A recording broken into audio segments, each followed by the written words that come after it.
So the title of the show is Negro Sunshine, and the title is derived from a book, a novel by Gertrude Stein, 1909, titled Three Lives. And in the book, she describes the main protagonist as exerting a broad glow of Negro sunshine, which at that time was a racial stereotype for the happy darkie.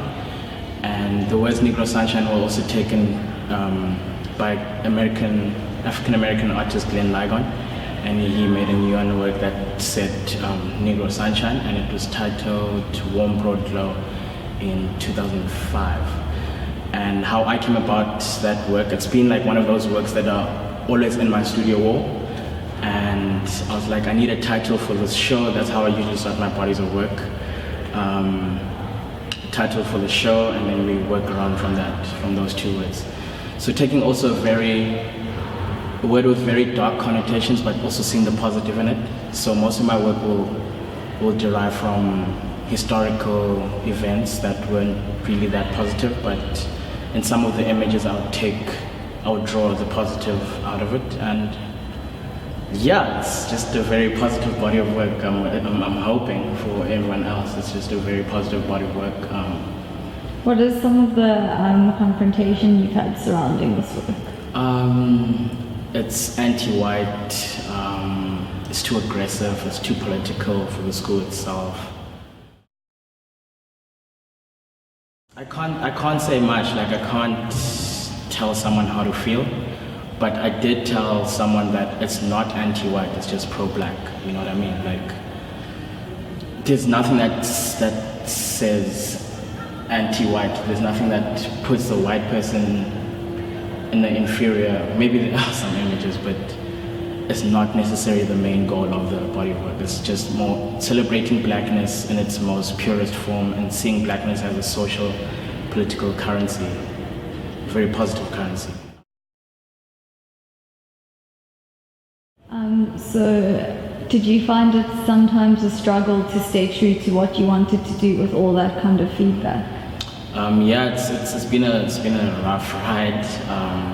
So I did initially think of this body of work as a transgression from my previous body of work, and it's been difficult ever since. There's been bumpy rides, there's been financial setbacks, there's been creative blocks, but it seems like we did it. So most influences are from African American black culture, a little bit of South African, a little bit of African, but mostly American culture. Because I also wanted a break from South African politics, because my work used to be at the forefront. Let's say I'll talk about violence, Marikana, domestic issues, but then I was like, no, let's look at something else. Let's challenge myself, and yeah, mostly music, rap music from America, mostly the art from there. I was born in Pretoria, and then I've lived in Cape Town for 21 years, and I haven't been out the country. And so why the fascination with American culture? It's vibrant, it's more thought-provoking, I'm assuming. There's also a lot to take in. So I enjoyed that. I enjoyed the history. I enjoyed things that I've never seen before. I've enjoyed the processes involved, the artists themselves, and mostly the history, you know. The history really worked well for me. What was your major? My major was printmaking, which took me a while to decide, because I had a bit of a fumble throughout the years and became a printmaker primarily. But with this body of work, I challenged myself to pick up a paintbrush again, to change the camera, you know, sculptural works, and yeah, but mostly printmaking.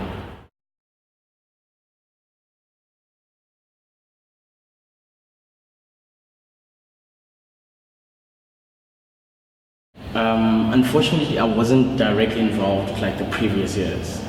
I was then, but last year, because of my own academic fallbacks, I had to decide that academia comes first for me. As much as I don't have the fees right now, but I have to be there in some sort of way. I was not at the protests.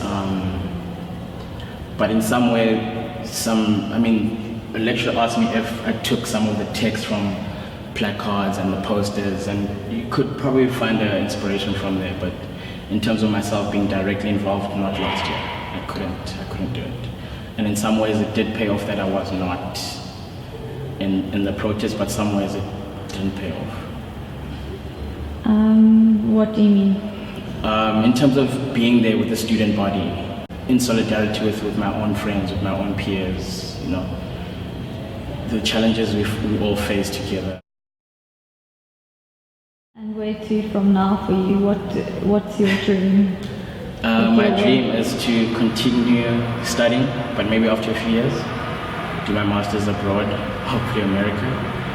I'm applying for residencies. I've got this whole show is going to University of Northwest Gallery next month with Nomusa Makubu, and a few of my friends organized it, and yeah, I guess from then on we'll see what happens.